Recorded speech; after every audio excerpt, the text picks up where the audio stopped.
Pagi Pro 1 RRI ND Kanal Inspirasi pendengar, masih terus bersama saya Rizwan Sumbi yang menemani Anda di Lintas ND Pagi untuk edisi hari ini. Terima kasih untuk Anda yang masih tetap setia bersama kami di program 1 RRI ND. Kami masih akan terus hadirkan topik-topik wawancara di pagi hari ini. Dan kita ke topik wawancara kita selanjutnya pendengar yang akan kami hadirkan untuk Anda. Pancasila masuk dalam kurikulum pendidikan. Sudah terhubung bersama kami melalui sambungan telepon Elfrida Herawati Siregar, SPMM, Direktur Hubungan Antar Lembaga dan Kerjasama BPIP.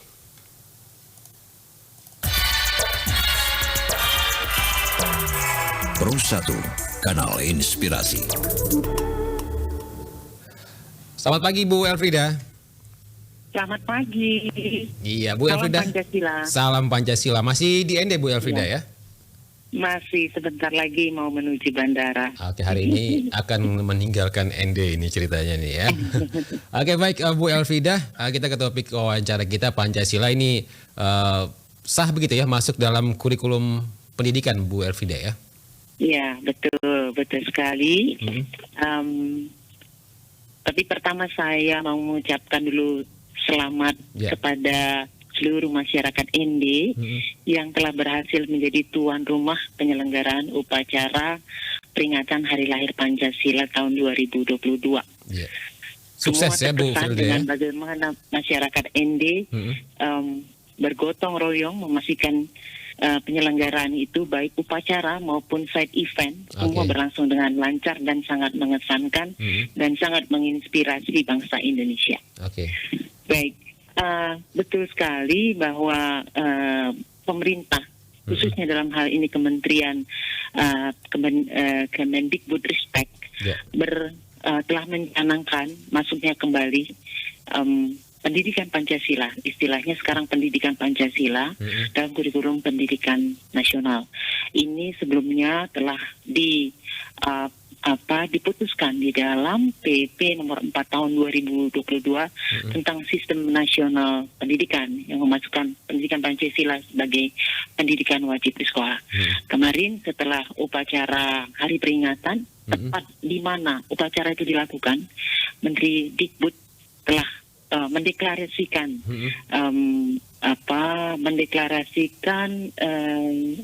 rencana ini. Seperti itu. Mudah-mudahan dalam waktu dekat itu bisa terrealisasi. Dari Kementerian Pendidikan dan Kebudayaan sendiri sudah mencanangkan begitu. Ini akan terus didorong begitu ya oleh BPIP sehingga bisa cepat terrealisasi begitu Bu Elfrida.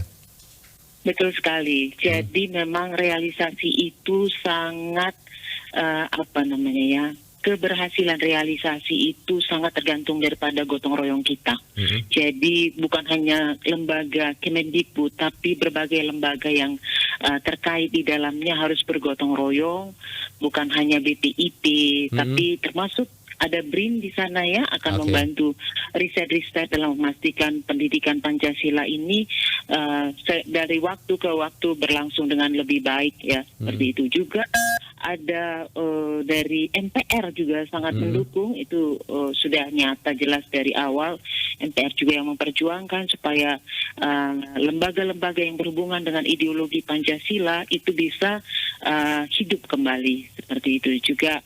Kemarin kita juga bukan hanya dengan Lemhanas juga sebagai pelaksana pelatihan, kita juga bekerja sama termasuk dengan masyarakat yang tergabung dalam institusi pendidikan ya, bergotong royong untuk memastikan pelaksanaan pendidikan Pancasila dalam pendidikan nasional itu bisa berlangsung dengan mulus dan dengan lebih baik lagi dibanding dengan penyelenggaraan pendidikan moral Pancasila sebelumnya. Ini saya tidak sedang mendiskreditkan ya gitu, tapi kita ingin melakukannya secara lebih baik lagi. Baik. Bu Elfrida tadi disampaikan bahwa Mendikbudristek ini mencanangkan kurikulum Pancasila ini Bu Elfrida ya, dan kemarin Pak Mendikbud ini sempat menyampaikan sambutannya juga begitu Bu Elfrida ya? Betul.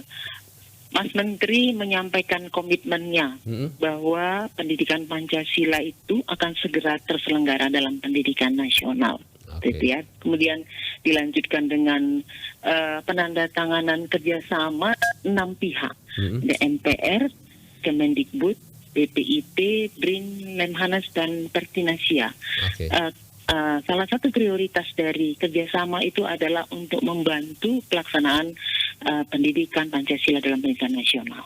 Oke, dan belum disampaikan begitu informasi kapan pastinya ini akan disahkan begitu Bu Elfida? Iya, itu cita-citanya karena ini memang tidak mudah ya untuk menempatkan satu pendidikan wajib yang baru. Itu cita-citanya itu pada bulan Juli ya. Bulan Juli mohon doanya kepada seluruh rakyat Indonesia, khususnya masyarakat Indi, karena ini kerinduan semua orang. Ini kalau diurut pertanyaan apa yang paling banyak ditanyakan terkait Pancasila, pertanyaannya adalah ini: kapan lagi pendidikan Pancasila masuk dalam pendidikan setelah nasional? sekian lama hilang begitu Bu Elfida ya? Setelah sekian lama sebenarnya tidak hilang, tapi tidak menjadi yang utama lagi ya. Tidak menjadi, sekarang menjadi yang utama, yang wajib seperti itu. Oke, dan semoga kita harapkan ini bisa segera terrealisasi begitu Bu Elfida ya. Bu Elfida, selain kurikulum Pancasila ini dari BPIP sendiri nih, apalagi nih yang akan dilakukan begitu dalam upaya membumikan terus Pancasila begitu Bu Elfida? Betul, ada berbagai cara yang dilakukan BPIP karena pendekatan kita tidak mono approach ya, bukan pendekatan yang satu metode seperti itu, karena kita menyadari bahwa masyarakat Indonesia adalah masyarakat yang majemuk ya, berbeda suku, bangsa, agama. Kita melakukan pembinaan ideologi sesuai dengan target pembinaan kita. Jadi pembinaan dilakukan tidak hanya satu bentuk untuk semua target seperti itu, tapi bermacam-macam metode itu yang kita lakukan. Jadi kalau dulu tidak ada pendekatan melalui desa berdikari istilahnya, kemudian sekarang pendekatan melalui film, melalui olahraga, melalui musik, bahkan melalui game, itu dilakukan BPIP untuk mengadres berbagai isu nasional. Isunya itu kalau boleh saya sebut, yang pertama adalah pemahaman tentang Pancasila. Nah, pendidikan tadi itu merupakan salah satu jawaban. Kemudian eksklusivisme sosial yang kita tahu itu semakin jelas, bukan semakin jelas, sangat jelas terlihat ya. Ada beberapa pihak yang menafikan bahwa Indonesia adalah negara beragam, tidak boleh diseragamkan seperti itu ya, menjadi eksklusif. Kemudian kesenjangan sosial. Pancasila bukan cerita tentang hanya kerukunan antar umat beragama, tapi untuk memastikan bahwa keadilan sosial itu tercipta melalui ideologi Pancasila, working ideology. Jadi ideologi ini bukan ideologi hanya terucap saja seperti itu menjadi jargon, tapi dengan ideologi kita ingin mencapai Indonesia adil dan makmur. Kemudian institusionalisasi, internalisasi Pancasila, memastikan bahwa Pancasila itu merupakan sumber dari segala sumber hukum. Misalnya tidak ada peraturan-peraturan, perda-perda yang bertentangan dengan nilai Pancasila. Dan penyelenggaraan negara diselenggarakan dengan berasaskan nilai-nilai Pancasila. Terakhir, yang bisa segera langsung kita wujudkan adalah keteladanan Pancasila oleh seluruh anak bangsa ini. Mulai dari rumah ya Bu Elfida ya? Mulai dari rumah, benar sekali. Mulai dari rumah, karena memang pendidikan atau diklat tentang Pancasila juga menyangkut bukan hanya pendidikan formal di sekolah-sekolah, melalui pendidikan non formal, melalui organisasi-organisasi atau kelompok-kelompok yang hidup dalam masyarakat, tapi juga pendidikan informal, yaitu pendidikan melalui keluarga. Oke. Baik, Bu Elfida, terakhir nih Bu Elfida, setelah sukses menyelenggarakan peringatan hari lahir Pancasila secara nasional di ND begitu Bu Elfida, dan apa nih yang selanjutnya yang harus terus dijaga oleh masyarakat di Kabupaten ND sehingga ini tidak sekedar euforia sesaat saja Bu Elfida ya, jadi ini terus dijaga begitu Bu Elfida. Betul. Baik, terima kasih ya. Jadi ini memang sesuatu yang penting bahwa Pancasila itu sebagai media statis artinya common platform Ya. di mana di situ menjadi titik tumpu, titik tuju. Saya lupa menyebut apalagi satu T lagi ya, tapi Pancasila sebagai pemersatu bangsa, di mana semua perbedaan kita bisa ada tempatnya, bisa kita duduk bersama. Itulah Pancasila, ya, pemersatu rumah kita sebagai rumah kita. Pancasila adalah rumah kita, kita semua bisa berdiam di dalamnya. Gitu. Jadi ini sudah dibuktikan oleh masyarakat ND dan itu juga terbukti dari pengalaman selama Soekarno berada di sini ya. Beliau kuat sekali di dalam mendapatkan ide-ide tentang ketuhanan yang Maha Esa, sila pertama. Kuat sekali di sini, dan beliau Soekarno memberikan teladan. Beliau berinteraksi dengan masyarakat ND yang mayoritas beragama Katolik seperti itu ya. Berinteraksi dengan sangat bagus, dan juga beliau berinteraksi dengan para biarawan beragama Katolik. Dan itu Bu yang turut mencerahkan beliau dalam situasi yang terpuruk karena terbuang jauh ke tempat yang terpencil ya, seperti itu. Nah, di sini betul-betul terbukti bahwa Pancasila menjadi meja statis gitu. Tapi Pancasila bukan hanya tentang meja statis, tapi katanya let's start dinamis, ada bintang penuntun menuju kepada masyarakat ND yang adil makmur, seperti itu. Jadi satu modal utama masyarakat ini sudah ada. Itu yang harus dijaga, karena ini modal kita menuju kepada masyarakat adil makmur. Masih Pancasila lagi, seperti itu ya. Jadi pimpinan kita melihat bagaimana masyarakat ini sangat dinamis sekali. Saya pikir Presiden Republik Indonesia sangat terkesan ya dengan bagaimana rakyat ND di kejauhan itu jiwa kebangsaan sangat besar, seperti itu. Dan ini modal dasar loh, modal dasar, dan ini bisa dikembangkan ke berbagai arah gitu. Pak Bupati sudah mencanangkan bahwa ND akan menjadi tempat wisata sejarah ya, dengan beliau mempopulerkan istilah rahim Pancasila, seperti itu ya. ND merupakan salah satu rahim Pancasila, di mana nilai butir-butir Pancasila itu beliau dapatkan di sini. Ya. Jadi ini bisa mengarah ke berbagai hal. Ya, itu baru satu aja. Dan kami yakin bahwa dengan peristiwa kemarin, matanya pemimpin-pemimpin kita akan lebih terbuka dengan ND, seperti itu ya, bahwa banyak sekali potensi di sini yang bisa didukung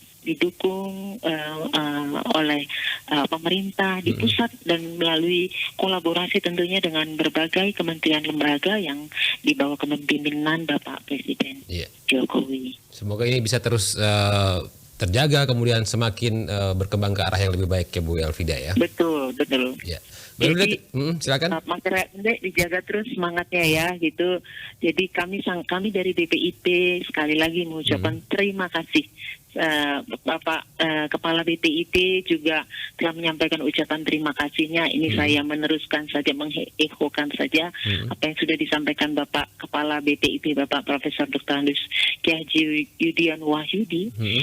Ucapan terima kasih khususnya kepada masyarakat ND, kepada pemerintah ND dan seluruh komponen yang ada di dalamnya atas penyelenggaraan yang sangat sukses upacara maupun seluruh side event yang diselenggarakan di ND mulai dari pertengahan Mei sampai kepada kemarin tanggal 1 Juni. Terima kasih sebesar-besarnya.